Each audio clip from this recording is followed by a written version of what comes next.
So here we are in Ethiopia, where today they estimate that 20 million people out of a population of 120 million are in urgent need of food aid.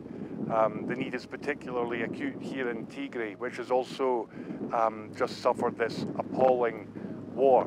Estimates say that as many as 600,000 people lost their lives in that war. So many people still displaced. And if that's not hard enough, the people here are now enduring this terrible drought, people unable to plant their fields this season because the rains failed again. So there's this terrible hunger looming, there's this terrible fear. There's people talking about this potentially being worse than the infamous famine of the early 1980s, which the whole world rallied around.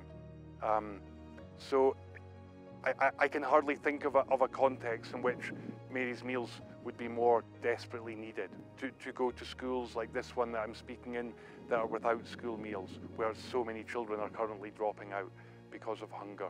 So the need for Mary's meals to grow here is enormous.